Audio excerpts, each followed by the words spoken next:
안녕하세요.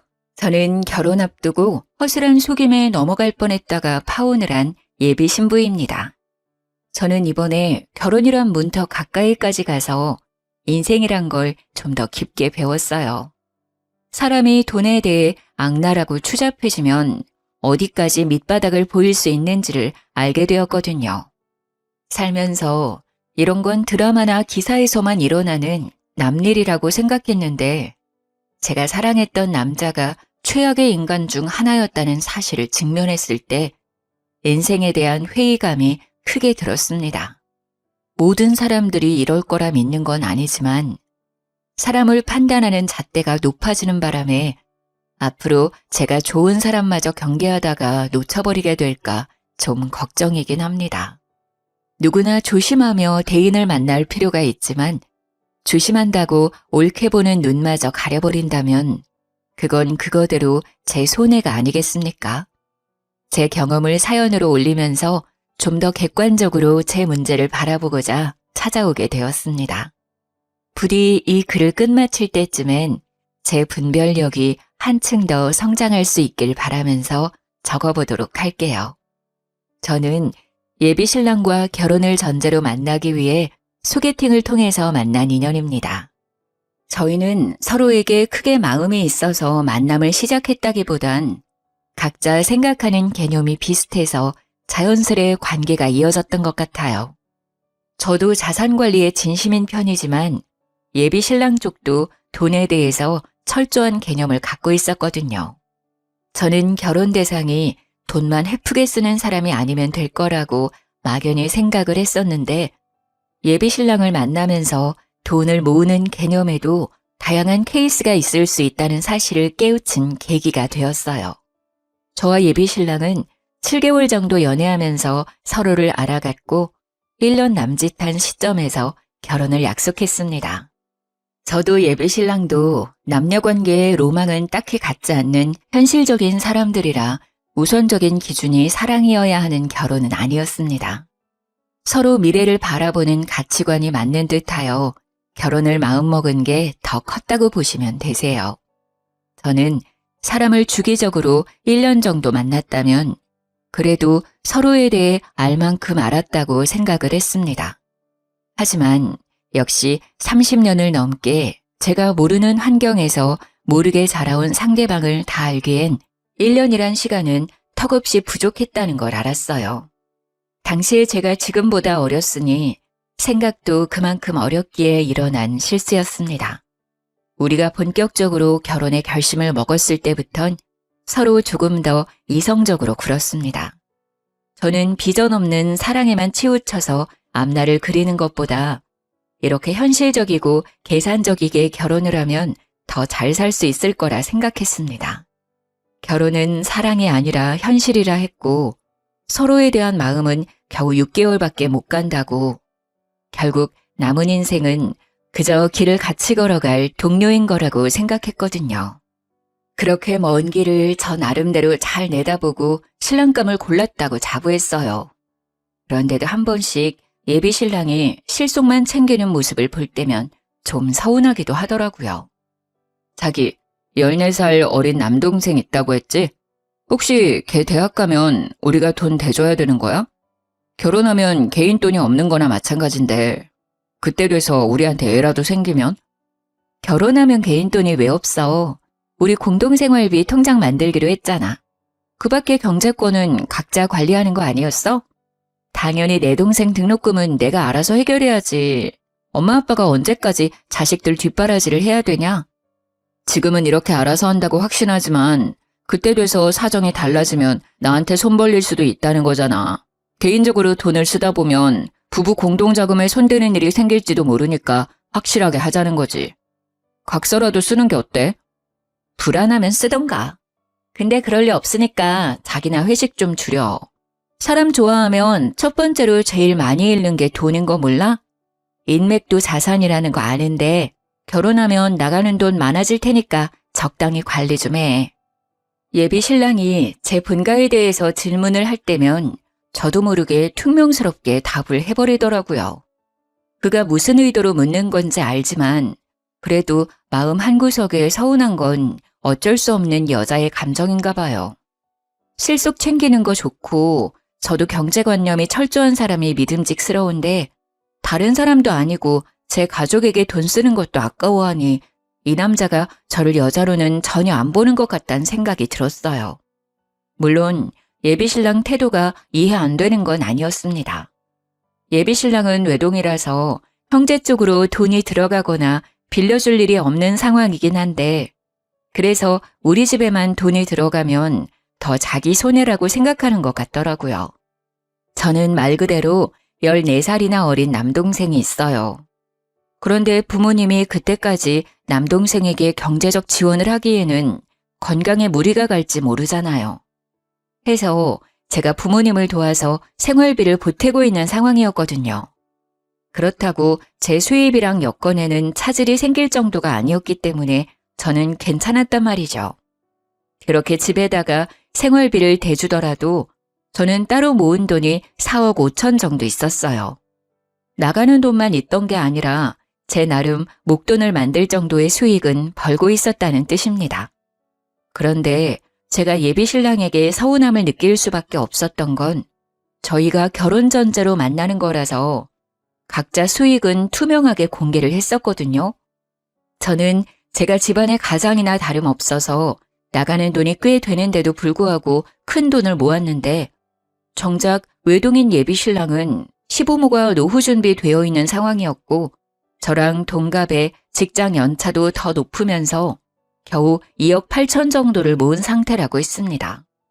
모은 것 자체는 당연히 대단하다, 칭찬을 해줘야 할 부분인 거 알아요.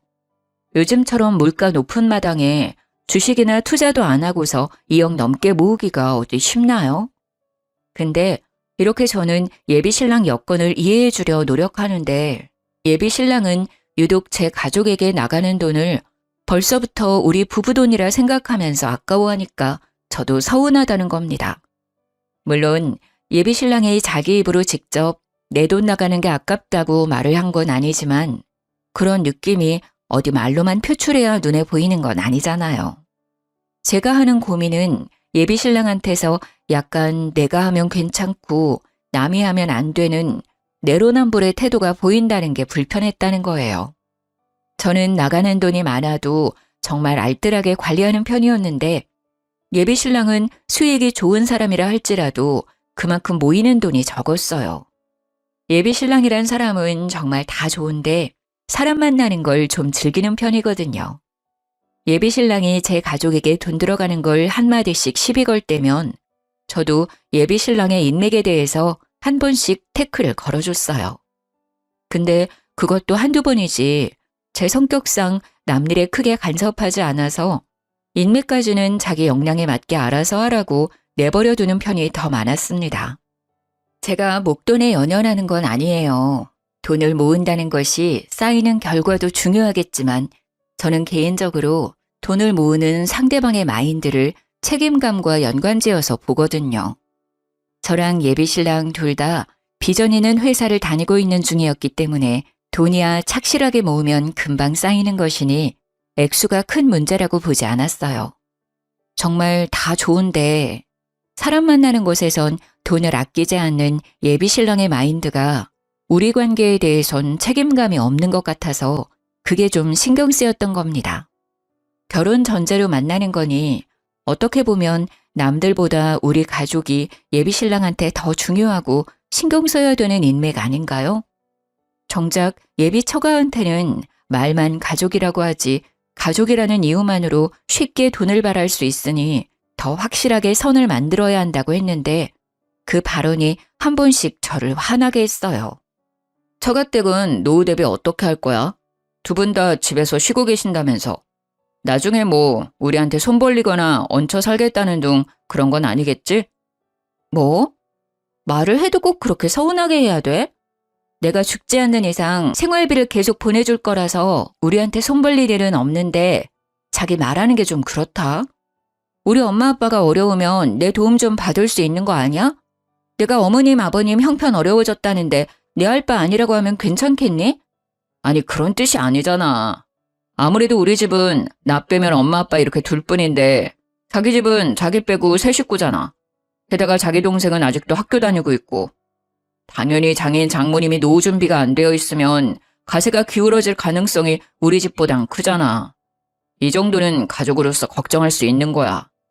제가 굳이 말할 필요가 없어서 제 부모님 형편에 대해 얘기는 안 했는데, 저희 쪽은 부모님이 번화가에 건물 하나를 사들여서 병원 시설에 임대를 해주고 있기 때문에 따로 세를 받고 있는 상황이었습니다.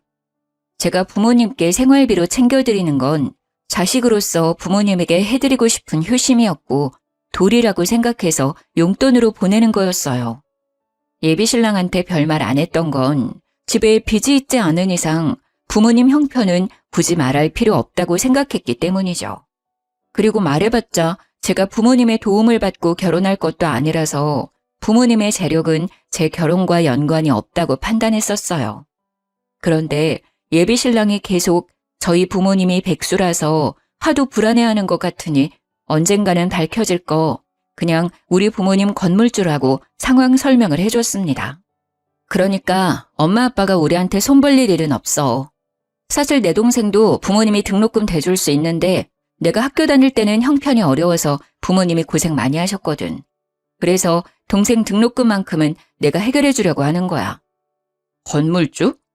와, 그렇게 중요한 사실을 왜 말 안 했어? 자기 진짜 대단한 집 딸이었구나?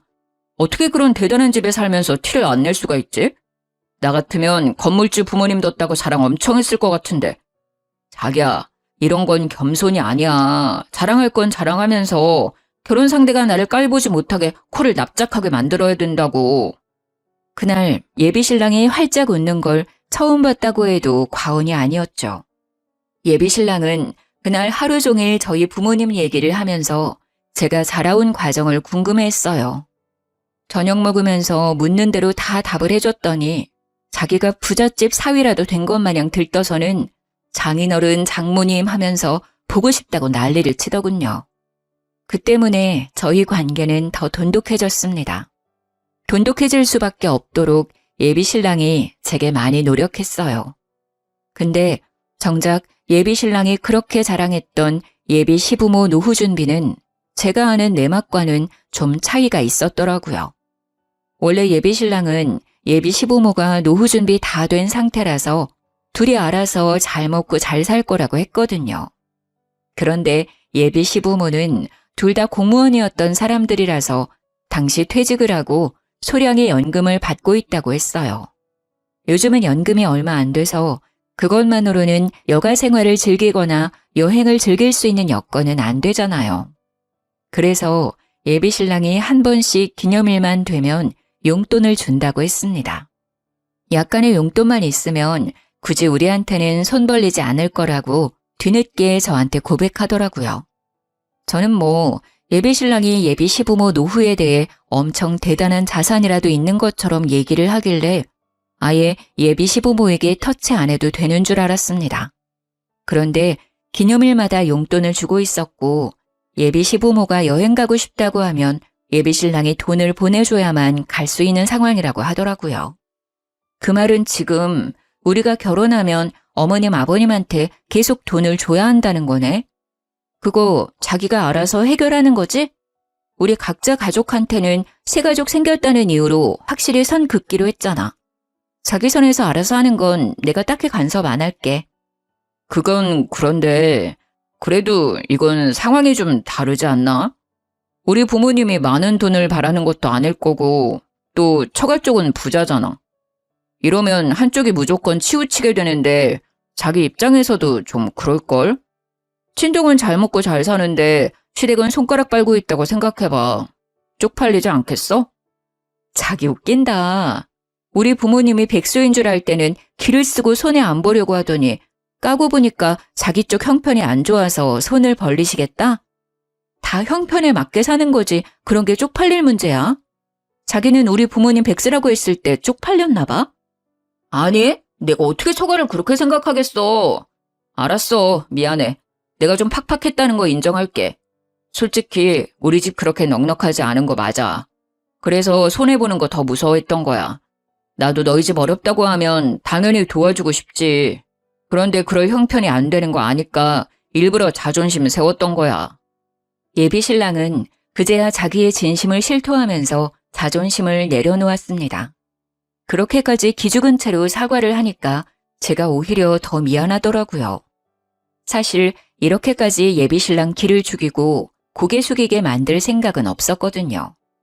예비신랑의 이기적인 태도 때문에 순간 저까지 남을 짓누르며 머리 꼭대기에 서려고 했던 것 같아 반성을 하게 되었습니다. 그게 저희 사이의 고비였다면 고비라고 할 수 있었겠네요. 저희는 서로 경제관 차이에 대해 좀 더 진솔한 이야기를 한 뒤에야 결혼 날짜를 잡을 수 있었습니다. 그때만 해도 예비신랑의 마지막 자존심까지 꺾어봤기 때문에 더 이상 예비신랑과는 갈등이 없을 줄 알았어요. 예비신랑이 돈 문제로 저한테 꼬리를 내렸으니 계산적인 행동을 심하게 하지 않을 거고 저희 가족에게 제 개인적인 돈이 들어가더라도 더는 아까워하지 않겠구나 확신을 했죠. 오히려 그렇게 예비신랑의 밑바닥까지 속 시원하게 터놓으니까 사실 제 마음은 편했습니다. 그래서 결혼을 문제없이 진행하려고 했던 거예요. 예비시댁에 인사를 하러 가려고 날짜를 잡은 뒤 저 나름 신경 써서 한우 세트를 준비했어요. 예비신랑이랑 의논 안 하고 준비했던 거라 예비신랑이 무척 좋아하더라고요. 긴장하는 제게 보나마나 자기 부모님이 저를 100점짜리 며느리라고 생각할 거라면서 들떠 있었습니다. 그게 예비신랑이 제게 주는 위안이라고 생각했는데 예비 시부모는 진짜로 저를 보자마자 안아주면서 보고 싶었다고 살갑게 대해주셨어요. 솔직히 버선발로 뛰어올 정도로 좋아해 줄지는 몰랐습니다. 좀 당황스러웠지만 미움을 받는 것보단 100만 배 나은 대접이 아닙니까? 저는 그 뒤로 안심하면서 내숭 없이 인사를 드릴 수 있었어요. 이런저런 대화를 편하게 나누다 보니까 예비신랑이 생각보다 저에 대해 많은 걸 얘기해 놨더라고요. 예비신랑이 미리 언지를 했다길래 저는 그저 제 성격이나 됨됨이, 직업이랑 나이 정도만 말해놨을 거라고 생각을 했어요. 그런데 제 경제력까지 아주 세세하게 알려놨더라고요. 저뿐만이 아니라 저희 부모님 형편까지도요. 불쾌했다기보단 예비신랑이랑 돈 때문에 잠깐 갈등이 있었다는 것까지 알고 계셔서 좀 당황스러웠습니다. 우리 아들이 워낙 효자라서 가족한테는 돈을 안 아끼는 녀석이거든요. 그래서 항상 돈에 대해 좀 예민했어요. 아마 아가씨 처지를 잘 모르고 서운한 소리를 했던 것 같은데 아들이 아가씨를 소홀하게 생각해서 그런 건 절대 아니니까 오해는 안 했으면 해요. 그럼요. 이미 얘기 끝난 일이라서 그 부분에 대해선 전혀 개의치 않고 있어요. 근데 저희끼리 사소하게 오간 다툼인 줄 알았는데 알고 계셔서 좀 당황스럽긴 하네요. 어머님 아버님한테 잘 보이고 싶었는데 이미지가 깎였겠어요. 이미지가 깎이긴 왜 깎여요? 얘기 들어보니까 참 꼼꼼하고 야무진 사람이던데. 나는 오히려 아들을 나무랐다니까요. 요즘 애들 돈 개념이 해퍼서 자기한테 투자하기 바쁘지 누가 부모한테 손 안 벌리려고 결혼 자금 미리 모아서 4억을 만들었겠어요. 그것도 나이 30대 초반밖에 안 된 사람이. 우리 아들이 무조건 잘못 판단한 거예요. 예비 시모는 자기 아들을 과하게 깎아내리면서 제 기분을 맞춰주려고 했어요. 처음에는 그저 저를 위한 배려라고만 생각했는데 듣다 보니까 그냥 제 편을 드는 느낌이더라고요. 마치 제 환심을 사려는 것 같다는 느낌이었죠. 하지만 그때는 예비 시부모와 첫 만남이기도 했고 첫 만남에 저한테 이렇게까지 환심을 살 이유가 없다고 생각해 그저 착각이라고만 봤습니다. 어쨌든 예비 시부모는 제가 젊은 나이에도 불구하고 사치 안 부려서 좋아하는 것 같았어요. 일단 좋아해 주시니 그걸로 점수는 괜찮게 땄다고 생각했죠. 결혼을 한다면 시집살이는 크게 당하지 않겠구나 함부로 예측하기도 했습니다. 그래서 저도 그 뒤로 예비시댁을 찾을 때면 예비 시부모에게 일찍부터 며느리 노릇을 잘했어요. 이미 저는 그 집에서 며느리 대접을 받고 있기도 했습니다. 예비 시모는 며느리가 생기면 하고 싶었던 일들이 많다면서 딸이 있었다면 좀 덜 했을 텐데 무뚝뚝한 아들만 있다 보니까 며느리를 너무 기다렸다고 하더라고요. 저를 보면서 딸이 생긴 것 같아 정감이 간다고 이것저것 다 해주고 싶다고도 하는 겁니다. 예비 시모의 마음이 너무 고마워서 저도 그런 애교 많은 예비 시모에게 살가운 며느리가 되어주고 싶었어요. 결혼 전부터 예비 시댁과 친해지면 저 또한 생활이 편할 테니까 예비 시모의 이런 친근함이 좋기만 했습니다. 그래서 그랬어요. 딸이랑 하고 싶었던 일이 있으면 나한테 다 말하라고. 내가 같이 해주겠다고 말이죠. 그랬더니 예비 시모가 어찌나 좋아하던지 그 모습을 보니 저도 기분이 좋아서 예비 시모와 개인적으로 데이트 날을 잡았어요. 예비 시모한테 뭐 하고 싶었냐고 물었는데 막상 하고 싶은 건 잘 모르겠다고 하시더라고요. 그냥 저랑 더 가까워지고 싶어서 같이 놀러 나가고 싶었대요. 저더러 그냥 자기한테 보여주고 싶은 곳 있으면 데려가 달라고 하길래 제가 알아서 데이트 코스를 짰습니다. 원래는 주말마다 예비 신랑과 꼭 만남을 가졌는데 한날은 일부러 예비 신랑과의 약속을 취소하고 예비 시모와 단둘이 맛있는 걸 먹으러 간 적이 있었어요.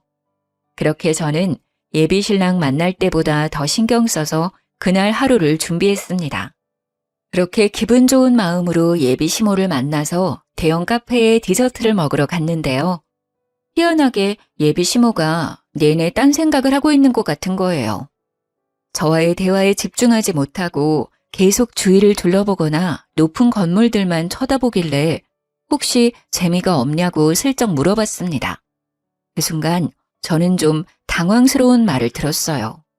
누구랑 같이 노는 건데 재미없을 리가 있겠니? 그냥 바깥 나들이 안 한 지 오래됐다 보니까 높은 건물이 많이 생긴 게 신기해서 자꾸 쳐다보게 되네. 어쩜 건물들이 이렇게 다 화려하다니? 이런 것들도 다 주인이 있겠지? 건물주들은 돈 못 벌어도 참 배부르겠다, 야. 알고 보니 예비 시모는 지나다니면서도 저랑 식사를 하거나 커피 한 잔을 하면서도 내내 건물만 보고 있었던 거였어요. 그 의도가 뭔지 처음엔 몰랐습니다. 그런데 예비 시모가 그 다음 말을 뒤잇는 순간 제가 생각해오던 예비 시모란 사람과 그 실체는 다를 수도 있겠다는 걸 처음으로 느꼈어요. 소영아, 사돈 쪽도 건물주라고 했지? 병원 시설에 임대 주고 있다면서 바깥 사돈 건물도 여기에 이런 것들처럼 큼직큼직하니? 달에 돈이 어느 정도 들어오는 거야? 사돈 어른들은 좋은 곳에서 두 발 뻗고 자겠구나. 너무 부럽다. 아, 저도 자세한 건 굳이 여쭤보지 않아서 잘 몰라요. 그래도 건물 있는 거랑 사는 건 별개 문제인 것 같더라고요. 저희 부모님 그냥 평범하게 살고 계세요. 연식 60년 된 아파트에서 살고 있는걸요. 물론 압구정에서 값비싼 아파트이고 80평에 살고 있긴 합니다. 하지만 그 부분은 굳이 말씀드리고 싶지가 않았어요. 저희 집 건물 얘기를 하면서 눈을 반짝거리는 예비 시모가 좀 낯설게 느껴졌거든요. 아이고, 어디 사는 게 뭐가 중요하니? 사돈이 그렇게 알뜰하니까 너도 그 장점을 쏙 빼닮았나 보구나. 사돈이 자식 하나도 너무 잘 키우셨어. 어떻게 노후 대비까지 그렇게 탄탄하게 해놨대? 나도 생각이 좀 트인 사람이었으면 건물 하나 사놨을 텐데. 혹시 사돈 건물이 어떤 건지 나도 좀 구경할 수 있을까? 저는 이때 아차 싶었습니다. 예비 시모가 저랑 놀고 싶어 했던 건 저와 가까워지기 위해서가 아니라 저희 부모님의 건물이 궁금해서였다는 걸 크게 알아챘어요.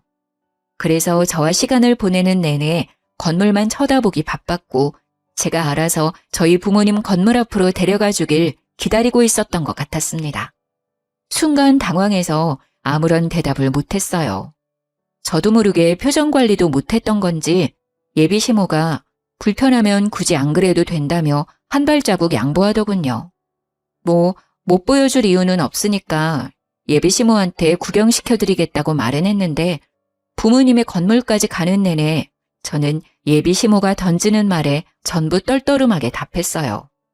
애교 많다고만 생각했던 예비 시모의 모습이 그 순간만큼은 무력에 눈이 먼 사람 같아서 정이 살짝 떨어졌거든요.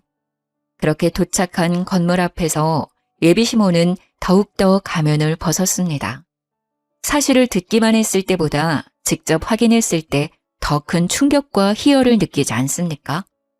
예비 시모는 건물 앞에서 박수를 짝짝 치면서 진짜 높고 크다고, 병원 시설이 몇 군데 들어있는지, 건물주면 병원에서도 지인 할인 같은 게 있는지, 혹시 건물에 자리 하나 나면 자기 가게 하나 들여주면 안 되는지 말도 안 되는 질문들만 늘어놓았습니다. 제가 대답하기 곤란한 질문이기도 했어요. 그래서 저는 그날 거의 예비 시모에게 거짓말을 했습니다. 병원 건물이라서 개인적인 장사는 안 되고, 건물주는 병원 관계자의 직계가족이 아니기 때문에 할인 같은 거 없다고, 그냥 건물을 갖고만 있는 거고 월세만 받는 거라 아무런 혜택이 없다고 말입니다.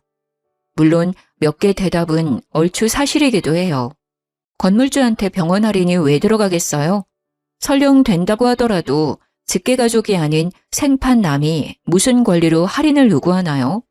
어쩌면 건물에 자리 하나쯤은 아빠가 선의를 베풀어 한 자리 내어줄 수는 있겠죠. 하지만 공짜는 안 되죠. 저희 부모님도 건물에서 나오는 새로 먹고 사시는 분들인데요. 예비 시모가 바라는 건 지금 남이 차려놓은 밥상에 숟가락 하나 올리겠다는 심산인 거잖아요. 저 그런 사람들 싫어하거든요. 저희 부모님도 노력 없이 바라기만 하는 사람 혐오하고요. 그런데 그 싫은 짓을 예비 시모가 그날따라 주야장천 해대더라는 겁니다. 예비 시모가 묻는 것마다 제가 부정적인 대답을 늘어놓았더니 곧 실망하는 기색을 보이더라고요. 이것도 안 된다, 저것도 안 된다 하니까 자기 기대에 못 미쳤는지 한숨을 푹 쉬는 겁니다. 저는 그것도 웃기더라고요. 이 건물이 본인 재산이길 했나요? 아님 누가 재력을 누리게 해주겠다 약속이라도 했나요? 아니죠. 그저 그쪽 아들과 결혼을 하겠다는 건데요. 당최 예비 시모가 실망할 게 뭐 있는지 이해가 안 갔습니다. 그날 예비 시모를 집 앞까지 데려다주고 집에 와서 생각을 많이 했어요. 과연 제가 건물주 딸이 아니었다고 한다면 예비 시모가 제게 애정을 주었을까요? 돈 때문에 저를 며느리로서 좋아해 주는 것 같아서 그게 마음에 걸렸습니다. 그렇다고 예비 시모가 제게 큰 피해를 준 건 아니라서 예비 신랑한테 확신 있게 따질 수는 없었어요.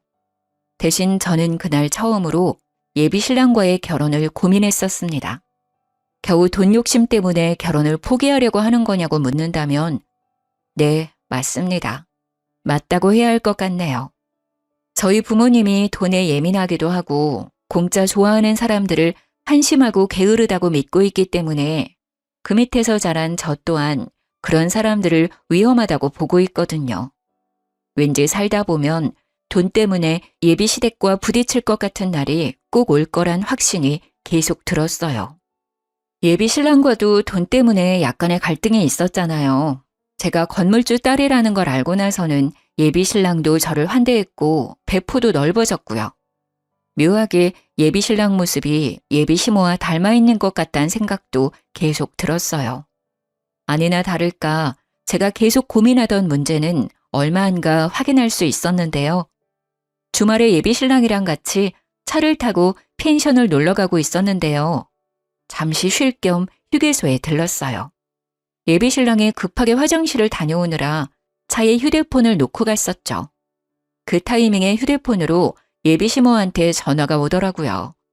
받을까 말까 하다가 2번 연속 전화가 오길래 한번 받아봤더니 예비 시모 하는 말이 아주 기가 막혔습니다. 아들아, 큰일 났다. 네 아빠가 돈을 준비 못했어. 일단 소영이 살살 구슬려서 소영이 돈으로 결혼하고 나중에 갚겠다고 머리 좀 굴려보면 안 되겠니? 건물주 딸인데 그 정도는 껌이잖아. 처음엔 이게 무슨 말인가 싶었습니다. 예비 신랑이랑 저는 각자 모은 돈을 반반씩 합쳐서 결혼 자금으로 될 예정이었던지라 서로 양가 부모님께 손 벌릴 일은 없었어요. 그래서 예비 시부가 무슨 돈을 왜 준비하고 있었는지 이해 못했고 또 그게 왜 우리 결혼이랑 연관이 되는지도 몰랐어요. 엄청 급박해 보이는 예비 시모 태도 때문에 저도 모르게 아무 말도 못하고 제 정체를 숨긴 채 내용을 더 엿들었습니다. 제가 아무 말도 안 하니까 수화기 안에서 예비 시모가 예비 신랑 이름을 몇 번 부르더니 혼자 뭐가 그렇게 불안한지 입을 가만두질 못하더라고요. 이 멍청한 인간이 글쎄 2억에다 빚까지 내서 웬 공유 오피스텔 하나를 매매해버렸지 뭐니. 친구가 같이 하자 해서 투자했다는데 벌써 석 달이나 됐다더라. 근데 그게 또 망조라서 벌써 적자래. 나더러 겨우 있는 8천까지 달라고 하더라니까. 그러니까 예비 시모가 하는 말은 이랬어요. 예비 신랑이 모았다는 돈 2억 8천은 사실 없는 돈인데다가 예비 시부모가 어떻게든 마련해 놓았던 상황이었던 겁니다. 그런데 그 돈을 예비 시부가 몰래 빼돌려서 더 불리고자 친구 사업에 투자를 해버렸고 이혼 얘기가 오갈 정도로 싸웠지만 결국 8천만 원까지 예비 시부한테 빼앗긴 상태라고 했어요. 애초에 예비 신랑은 그런 돈을 모은 적 없는 사람이었고 결혼을 위해서 예비 시부모가 대출을 받아 급하게 만들어 놓은 거였어요. 아들 뒤치다꺼리를 부모 둘이서 나름대로 해결해 놓은 거죠. 그 모든 게 건물주 딸인 저를 붙잡기 위한 계획이었다는 것이 저를 더 열받게 했어요. 소영이가 모은 돈이 4억 5천은 된다고 했지? 결혼식은 최대한 소규모로 하고 그 돈으로 혼수랑 예물까지 하는 식으로 잘 좀 해결해봐라. 절대 남자라고 더해가는 그런 거 없다는 것도 똑부러지게 말해놓고 최대한 잘해서 불쌍하게 보여봐. 혹시 공짜로 결혼하게 될 수도 있지 않겠니? 남자 나이 30 초반과 여자 나이 30 초반은 확연히 다른 거라는 예비 시모 말이 저를 더 비참하게 만들었습니다. 예비 신랑 나이에 그런 직업이면 더 젊고 건강한 아가씨를 만날 수 있는 조건인데 저는 나이도 있고 출산 준비까지 하면 이미 노산으로 시작할 테니까 남자 쪽에서 손해를 먹고 들어간다고 하더군요. 그러니 늙은 여자 데려가 주는 것만으로도 내 입장에선 고맙게 생각해야 된다고 했고 제가 결혼 자금을 더 대는 게 어쩌면 당연한 거라는 이상한 논리를 주장하고 있었어요. 기가 차지 않습니까? 제 앞에선 알랑방귀 뀌면서 어떻게든 제 환심을 사 실체를 숨기기 바쁘더니 제 뒤에서는 예비 신랑이랑 이런 사기 작당을 꾸미고 있었다는 게 웃기잖아요. 당연히 겨우 빙산의 일각을 확인한 셈이겠지만 저는 일단 그 순간에 이미 큰 배신을 느꼈습니다. 제가 결혼을 고민했던 이유에 확신을 가해준 거나 다름없으니까요. 듣다 보니 예비 신랑이 계산적으로 행동하면서 우리 집에 손해보기 싫다는 식으로 말했던 과거들도 머릿속을 스쳐가더군요. 그렇게 피해보긴 싫어하면서 어쩜 남의 돈은 그리도 쉽게 생각하는 건지. 그 부모의 그 자식이지 않습니까? 저희가 그때 당시 이미 내년으로 결혼식장을 예약해 놓은 상태였는데 그 계약금도 예비 신랑이 바빠서 그 돈으로 제가 먼저 예약을 해 놓았거든요. 저는 당연히 예비 신랑 바쁘다니까 그런 줄로만 알았죠. 그 식장 예약마저도 예비 시모가 시켜서 일부러 제 돈만 쓰게 했다는 걸 알았습니다. 아들아, 왜 말이 없어? 답답해 죽겠네. 지금은 우리가 급한 상황이니까 소영이 돈밖엔 답이 없다고 알아들었어? 일단 결혼하는 게 중요하단 말이야. 걔가 우리 집 사람으로 들어오면 돈은 안 갚아도 돼. 식구끼리 무슨 돈을 빌리고 갔겠니? 그 부분은 엄마가 알아서 할 테니까 소영이 도망 못 가게 단단히 잡아라. 네, 어머님. 잘 새겨들었습니다. 하마터면 제가 사기 결혼당할 뻔했는데 손해보기 전에 싹을 자를 수 있어서 다행이네요. 어머님께서 오두방정 떨면서 해주신 경고는 거지 새끼한테 잘 전해놓을게요. 그동안 제 시간 빼앗긴 건 좀 억울하지만 저 놓쳐주셔서 감사드려요. 수아기야는 아주 잠잠했습니다. 자기 때문에 계획이 잘못됐다는 걸 알았는지 식겁했나 보더라고요. 그러거나 말거나 저는 전화를 끊어버렸어요.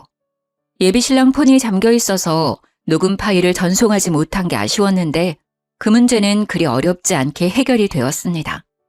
화장실에서 돌아온 예비신랑에게 휴대폰을 건네주면서 좀 열어달라고 했더니 예비신랑이 껄껄 웃으면서 자기는 몰래 바람 피우는 사람 아니라고 스스로 아주 깨끗한 남자라며 흔쾌히 열어주더라고요. 그래서 저는 제게 통화 녹음을 쉽게 보낼 수 있었어요. 전송이 완료된 후로는 폰을 돌려주고 겉옷을 챙겼습니다. 돈이 없으면 없다고 솔직하게 말하지 그랬어. 내가 자기 가족 먹여 살릴 물주인지 몰랐네. 그동안 부모랑 머리 맞대고 우리 집 등골 빼먹을 작당하고 있었던 거야? 어머님 입에 모터 달린 줄 알았잖아. 지금은 건물주 딸 놓치게 생겨서 난리가 났던데 얼른 통화해보지 그래? 무슨 소리야? 엄마한테 전화 왔었어? 뭐야, 내 전화 받은 거야? 왜 남의 전화를 함부로 받아? 엄마가 뭐라던데? 아니야, 엄마가 뭐라고 했든 그거 다 엄마 망상이야. 어머님이 내 돈 떼먹고 안 갚을 궁리하고 있던데? 망상도 어쩜 그런 빈대 같은 망상을 한다니? 돈 때문에 아들이 젊은 나이에 나처럼 늙은 여자 만나서 억울하신 것 같더라. 근데 생각을 해봐. 내가 더 엿같지 않겠어? 경제력 좋은 남자랑 결혼할 수 있었는데 너 같은 거지 새끼 만나서 내 돈 다 털릴 뻔했잖아. 얼른 엄마랑 통화하라니까? 우리 지금 파혼하는 거야. 저는 그대로 예비신랑 차에서 내렸습니다. 그리곤 결혼식장 예약한 것이 생각나 문을 닫기 전에 정산을 해줬어요. 들고 있던 아메리카노 뚜껑을 열고는 그대로 예비신랑 차 시트에다 커피를 쏟아줬습니다. 너 때문에 날리게 된 식장 위약금 있잖아. 이걸로 퉁치자. 앞으로는 돈 착실하게 모아서 어린 여자 만나. 멍청한 여자를 꼬셔야 될 거야. 그래야 순순히 돈 내주지 않겠어? 그대로 문을 닫아버렸더니 예비신랑 혼자서 안절부절 난리가 났더군요.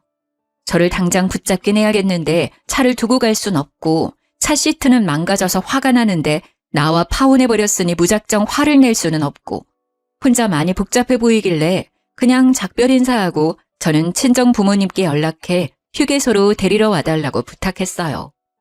예비신랑이 이 와중에 자기 차가 먼저라고 생각을 한 것도 대단했습니다. 급하게 핸들을 꺾어 휴게소를 나가버리더라고요.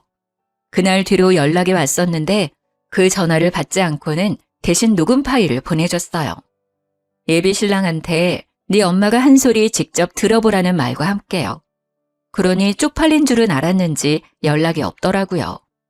그래서 저는 우리가 합의하에 파혼을 했다고 생각했습니다. 결혼식장 예약했던 거랑 결혼 인사드렸던 거 말고는 뭐 특별하게 준비했던 것이 없어서 아쉬울 것도 없더라고요. 예비신랑을 잇는 데는 긴 시간이 걸리지 않았어요. 그런데 제가 좀 끈질긴 거머리 집안을 만났었나 봐요. 요가를 배우면서 마음의 안정을 찾은 지 한두 달이 지났을 때였습니다. 한날 요가 학원을 가던 중 부모님한테서 연락이 왔는데 웬 아줌마가 부모님 건물에서 난동을 부리고 있다는 연락이었어요. 그러면서 자꾸 나를 부르며 찾는다길래 서둘러 쫓아갔더니 세상에나 그 아줌마가 우리 부모님 앞에서 무릎 꿇고 있는 거 아니겠어요? 다 내 탓이니까 제발 우리 아들만 좀 데려가줘요. 절대 속이려고 그랬던 게 아니에요. 건물주 딸이라니까 나도 모르게 욕심이 나서 우리 애는 내가 시키는 대로만 했을 뿐이에요. 잘못 없으니까 제발 내 아들 좀 받아주세요, 사돈. 나도 사정을 다 들은 사람입니다. 그쪽에서 자기 아드님 아깝다고 우리 딸 돈 빼먹을 생각하지 않았어요? 그런데도 뻔뻔하게 받아달라 무릎을 꿇어요. 우리가 손해보는 장사인 게 눈에 보이는데 누가 아끼는 자식을 그런 집에 보낸답니까? 이미 우리 딸이 그쪽 아들 버린 걸로 알고 있어요. 남의 직장 와서 행패 부리지 말고 당장 돌아가세요. 큰소리치고 있는 부모님께 급하게 다가갔더니 그 여자가 저를 받고 그때부턴 저를 붙잡으며 생떼를 부렸습니다. 듣자 하니 예비 시부가 투자했던 친구 사업이 그 짧은 기간에 폭삭 망했더라고요. 적자만 생기고 수익은 세 발의 피도 안 된 수준이래요. 친구 사업은 결국 부도를 맞았고 친구 혼자 빚더미에서 도망치는 바람에 예비 시부가 그 빚을 떠안게 되었대요. 그래서 사채에 손 벌리기 전에 우리를 찾아온 듯 했습니다. 너희들 결혼하면 내가 차차 갚을게. 돈만 먼저 좀 빌려주면 안 되겠니? 지난번에 했던 통화는 신경 쓸 거 없다. 내가 나이 먹고 헛소리 짓거린 거야. 내가 너처럼 귀한 딸내미를 어떻게 등쳐먹겠어. 네 돈 떼먹을 생각 없었다. 다 갚을 테니까 제발 돈 좀 빌려주라. 아니, 결혼만 좀 해줘. 지금 이게 될 거라고 생각하세요? 더 추한 꼴 당하기 전에 그만하세요. 딱 봐도 문제 있는 집에 누가 희생정신으로 시집을 가겠어요. 요즘은 어린데 건물주 딸인 아가씨들도 많아요. 딴 건물 전전하면서 멍청한 아가씨들 한번 찾아보던가요. 저는 똑똑해서 더는 그 집에 기회 주고 싶은 생각 없거든요. 하필 성형외과가 많았던 우리 건물 주위에는 유독 젊은 사람들이 많았습니다. 그 사람들이 휴대폰으로 예비 시모를 찍고 있었는데 예비 시모는 그걸 뒤늦게 깨달았는지 순식간에 얼굴이 벌개지더라고요. 그럼에도 불구하고 돈이 정말 급하긴 했는지 계속 물고 늘어졌습니다. 아드님 직장 좋으시잖아요. 대출 몇 개 땡겨 받으세요. 결혼시켜서 차차 갚을 생각 마시고 은행이랑 부지런히 얘기를 해봐요. 혹시 알아요?